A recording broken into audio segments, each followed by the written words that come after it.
새벽 4시, 도시 전체가 숨을 고른 듯 고요해진 시간에 문득 이런 생각이 듭니다. 왜 어떤 사람은 같은 하루를 살아도 점점 가벼워지고 어떤 사람은 같은 노력을 반복해도 삶이 묵직해질까요? 당신은 오늘도 미라클 모닝을 실천하고 존버라는 이름으로 하루를 버티며 스스로를 갓생을 사는 사람이라 부르고 있을지도 모릅니다. 그런데 이상하지 않습니까? 그렇게 열심히 사는데도 통장은 늘 차갑고 돈은 손에 잡히지 않습니다. 세상은 말합니다. 노력하면 언젠가는 부자가 된다고. 하지만 나는 이 말이 절반만 맞다고 생각합니다. 노력은 필요 조건일 뿐 충분 조건은 아닙니다. 팩트 폭행 하나 하겠습니다. 당신이 지금 가난한 이유는 운이 없어서도 머리가 나빠서도 아닙니다. 바로 당신이 무의식적으로 돈을 밀어내고 있기 때문입니다. 우리는 돈을 숫자로만 배웁니다. 벌고 쓰고 남기고 불리는 대상. 하지만 돈을 그렇게만 대하는 순간 돈은 당신에게서 멀어집니다. 왜냐하면 돈은 단순한 종이나 숫자가 아니라 사람의 태도에 반응하는 결과물이기 때문입니다. 돈은 냉정합니다. 자신을 하찮게 대하는 사람 곁에는 오래 머물지 않습니다. 이건 단순한 감성 이야기가 아닙니다. 실제로 행동경제학에서도 사람의 금전 관리 태도는 소득보다 자산 격차에 더 큰 영향을 준다고 말합니다. 같은 연봉을 받는 두 사람이 전혀 다른 삶을 사는 이유는 얼마를 버느냐가 아니라 돈을 어떤 존재로 인식하느냐에 달려 있습니다. 한 사람은 돈을 스쳐 지나가는 소비의 도구로 대하고 다른 한 사람은 관계를 맺어야 할 파트너로 대합니다. 결과는 시간이 지날수록 극단적으로 갈립니다. 부자가 되는 사람들은 공통점이 있습니다. 화려한 투자 기술보다 먼저 아주 사소한 태도를 바꿉니다. 돈을 쓰는 순간에도, 보관하는 순간에도, 심지어 돈을 생각할 때조차 자신만의 기준과 존중이 있습니다. 반대로 평생 제자리 걸음을 하는 사람들은 이렇게 말합니다. 돈은 어차피 있으면 쓰는 거지. 이 말 한마디에 모든 것이 담겨 있습니다. 돈을 머무르게 할 생각이 없다는 선언입니다. 당신에게 묻고 싶습니다. 지금까지 당신은 돈을 어떻게 대해 왔습니까? 불평의 대상이었습니까? 아니면 책임의 대상이었습니까? 돈이 부족할 때마다 세상을 원망하고 구조를 탓하고 운을 욕하지는 않았습니까? 그런 태도는 잠깐 마음을 편하게 해 줄 수는 있어도 돈을 불러오지는 못합니다. 돈은 늘 자신을 존중할 준비가 된 사람에게만 움직입니다. 이 영상에서 나는 기술을 말하지 않을 것입니다. 투자 종목도 부업 리스트도 아닙니다. 오늘 이야기할 것은 오직 하나, 돈을 대하는 태도입니다. 이 태도가 바뀌지 않으면 어떤 정보도 당신의 인생을 바꾸지 못합니다. 하지만 반대로 이 태도가 바뀌는 순간 당신의 소비 습관 선택 그리고 삶의 방향까지 서서히 달라지기 시작합니다. 부는 그렇게 아주 조용히 시작됩니다. 전략가의 시선으로 세상을 볼 때 가장 먼저 확인하는 것은 기회가 아니라 리스크입니다. 어디서 돈을 벌 수 있느냐보다 어디서 돈이 새고 있느냐를 먼저 보는 것이죠. 경영이든 인생이든 본질은 같습니다. 무작정 달리는 사람이 아니라 에너지가 빠져나가는 구멍을 정확히 찾아 막는 사람이 끝까지 살아남습니다. 그런데 아이러니하게도 많은 사람들이 부자가 되고 싶다고 말하면서도 정작 자기 곁으로 들어온 돈을 가장 잔인하게 대합니다. 가장 흔한 장면부터 보겠습니다.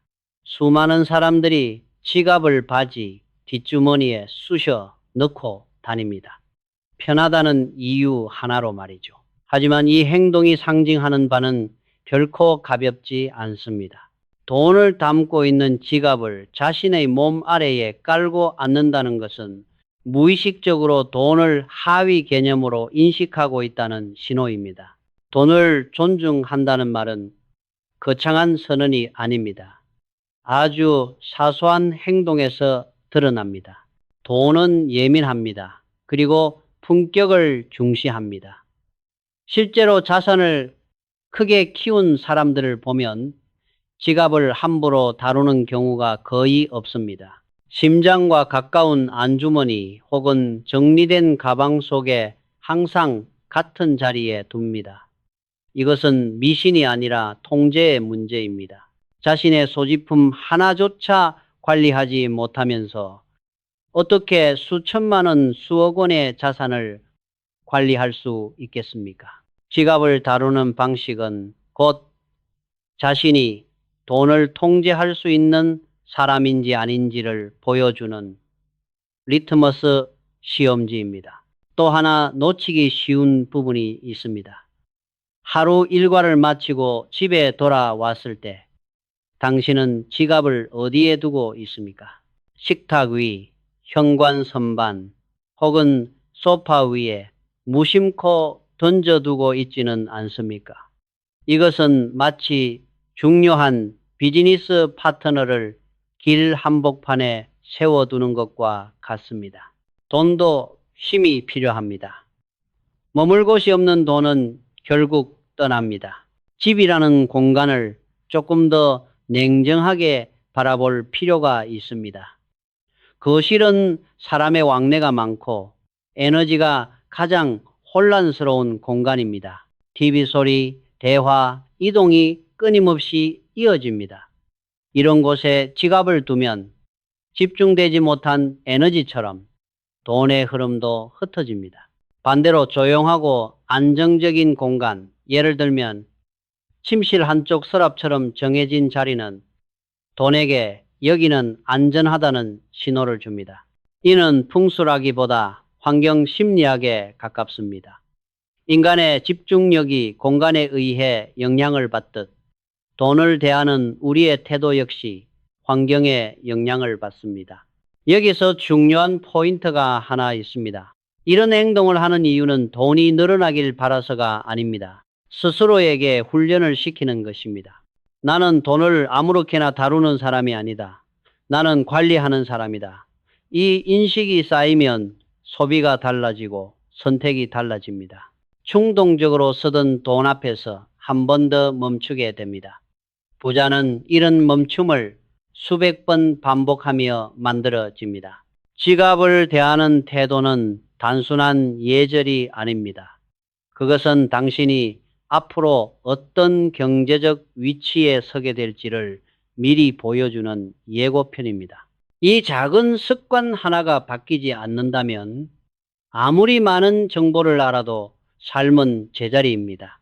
이제 다음 단계로 넘어가기 전에 당신의 지갑이 지금 어디에 있는지부터 떠올려 보십시오.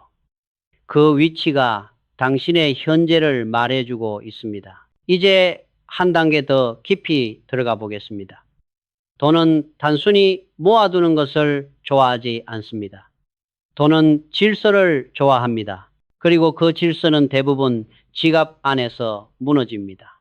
많은 사람들이 지갑을 열어보면 그 안은 하나의 작은 전쟁터 같습니다. 언제 썼는지 기억도 나지 않는 영수증, 이미 해지한 카드, 무분별하게 쌓인 포인트 카드들. 이런 상태는 단순히 정리가 안 된 것이 아니라 돈을 대하는 사고방식이 정돈되지 않았다는 증거입니다. 사람의 무의식은 눈에 보이는 환경에 강하게 반응합니다. 지갑을 열 때마다 어지러운 장면을 마주하면 우리의 뇌는 돈은 통제 불가능한 것이라는 신호를 반복적으로 학습합니다. 반대로 지갑 속이 단정하고 질서 정연하면 돈은 관리 가능한 대상이라는 인식이 자연스럽게 자리 잡습니다. 이것은 미신이 아니라 심리학입니다. 실제로 정리 습관이 좋은 사람이 소비 통제력과 장기 계획 능력이 더 높다는 연구 결과도 존재합니다. 색상의 문제도 마찬가지입니다. 우리는 색을 의식적으로 분석하지 않아도 감정적으로 반응합니다. 강렬한 빨간색은 긴장과 소비 충동을 자극하고 푸른색은 흘러가고 싶어하는 성향을 강화합니다. 그래서 지갑 속에 유난히 눈에 띄는 빨간 카드나 화려한 디자인의 멤버십 카드가 많을수록 사람은 필요 이상의 소비를 더 쉽게 정당화합니다. 이건 풍수의 언어로 말하면 불가물의 기운이지만 현대적으로 풀면 자극 과잉의 문제입니다. 성공한 투자자들이 단순한 디자인을 선호하는 이유도 여기에 있습니다. 그들은 불필요한 자극을 최소화합니다. 판단이 흐려지는 환경을 스스로 차단합니다. 지갑 속 역시 마찬가지입니다. 돈이 놓이는 공간만큼은 최대한 단순해야 합니다. 돈이 주인공이고 다른 것들은 조연이어야 합니다. 조연이 주인공을 압도하는 순간 돈은 머무를 이유를 잃습니다. 여기서 중요한 오해 하나를 짚고 넘어가야 합니다. 이 모든 이야기를 듣고 그럼 부자는 미신을 믿는 사람들이냐? 라고 묻는 사람들이 있습니다. 아닙니다.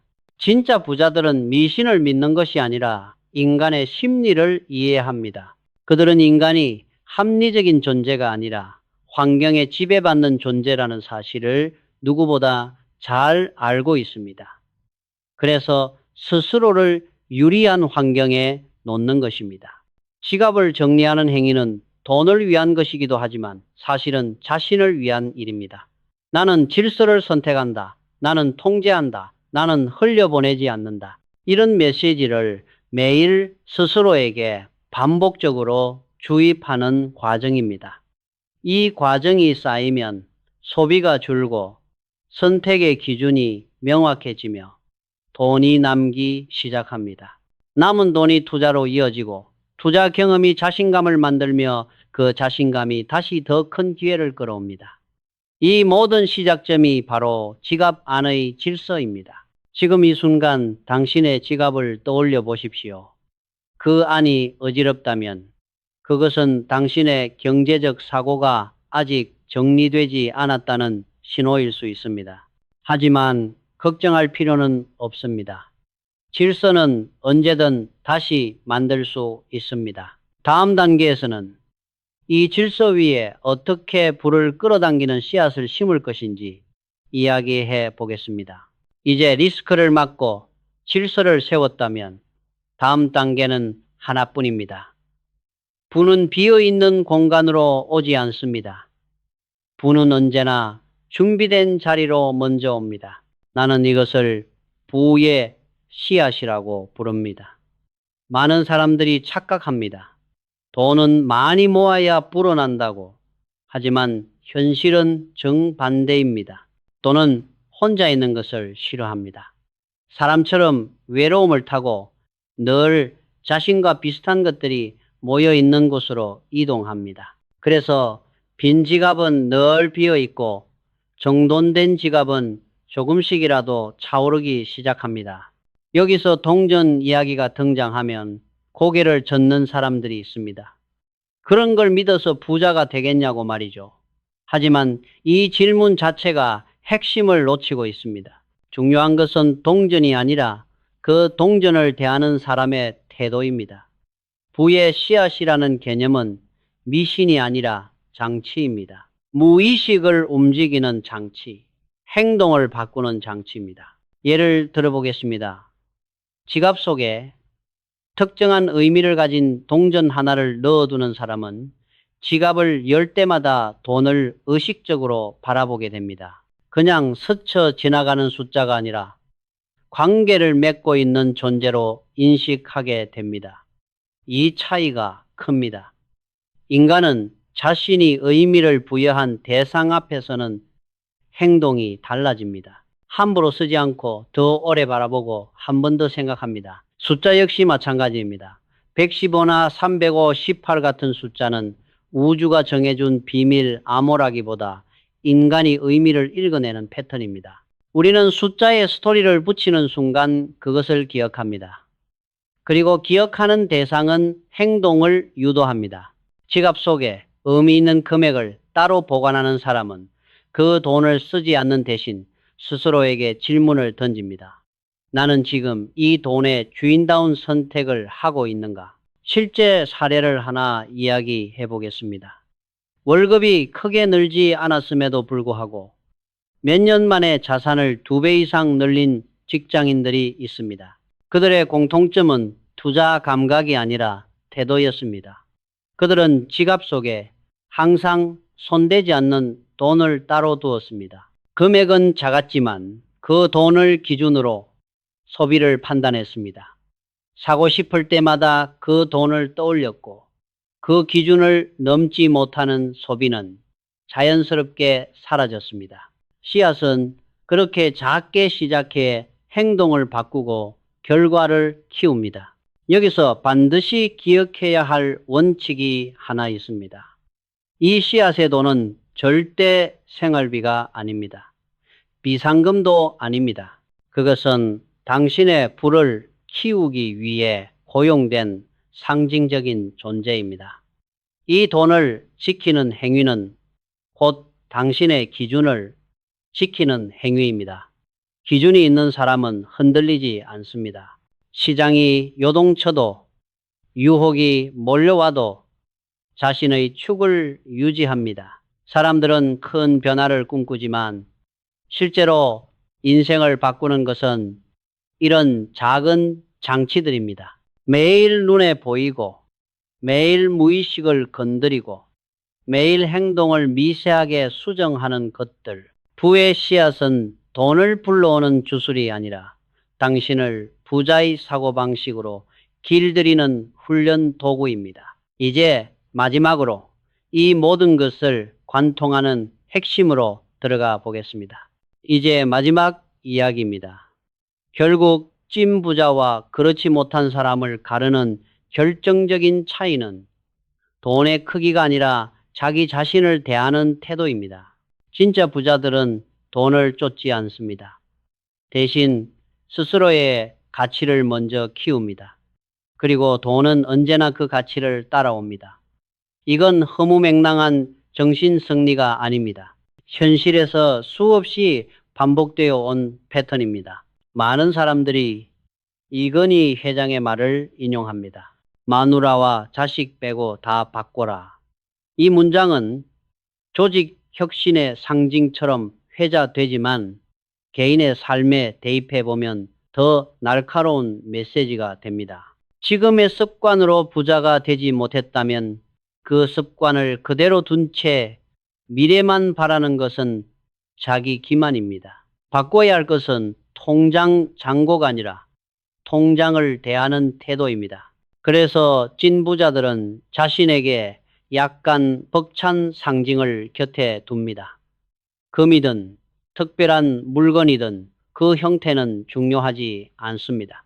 중요한 것은 그것이 당신에게 어떤 긴장감을 주느냐입니다. 내가 아직 도달하지 못한 수준을 눈앞에 두는 순간 사람의 뇌는 자동으로 그 격차를 메우려 움직이기 시작합니다. 이것은 자기 계발서의 문장이 아니라 인간의 본능에 가까운 반응입니다. 지갑 정화와 휴식의 루틴도 같은 맥락입니다. 일주일에 한 번 혹은 한 달에 한 번 지갑을 비우고 닦는 행위는 단순한 청소가 아닙니다. 그동안의 소비, 후회, 불안, 조급함을 함께 내려놓는 리셋의 시간입니다. 특히 일정 기간 지갑을 사용하지 않고 쉬게 하는 과정은 기다림을 배우는 훈련입니다. 부는 조급한 사람을 피해 다닙니다. 준비된 사람에게만 모습을 드러냅니다. 여기서 분명히 말하고 싶습니다. 이 모든 루틴을 한다고 해서 내일 당장 인생이 바뀌지는 않습니다. 오히려 처음 몇 달은 아무 일도 일어나지 않는 것처럼 느껴질 것입니다. 하지만 바로 그 지점에서 대부분의 사람들이 포기합니다. 찐부자들은 그 시간을 견딥니다. 씨앗이 자라는 시간을 알기 때문입니다. 3개월, 6개월이 지나고 나면 어느 순간 깨닫게 됩니다. 돈이 남기 시작했다는 것을, 선택이 달라졌다는 것을, 삶의 중심이 흔들리지 않는다는 것을. 이제 당신에게 질문을 던지겠습니다. 지금 당신의 지갑 안에는 무엇이 들어 있습니까? 무작위로 쑤셔넣은 영수증과 카드들입니까? 아니면 당신의 기준과 태도가 담겨 있습니까? 지갑은 거짓말을 하지 않습니다. 그 안의 모습이 곧 당신의 현재이고 가까운 미래입니다. 부자가 되는 길은 외롭고 때로는 지루합니다. 하지만 그 길 위에서 돈을 동반자로 대하고 스스로를 존중한다면 돈은 결코 당신을 배신하지 않습니다. 오늘 이 이야기를 듣고 아무 행동도 하지 않는다면 이 영상은 단순한 정보로 끝날 것입니다. 하지만 지금 지갑을 꺼내 정리하는 순간 이 이야기는 당신의 인생에 개입하기 시작합니다. 선택은 언제나 당신의 몫입니다. 오늘을 그대로 반복할 것인가 아니면 아주 작은 태도 하나로 방향을 바꿀 것인가. 나는 당신이 후자를 선택하길 바랍니다. 돈에 끌려다니는 사람이 아니라 돈을 다루는 사람이 되기를 바랍니다. 이 영상이 그 출발점이 되었다면 그것으로 충분합니다.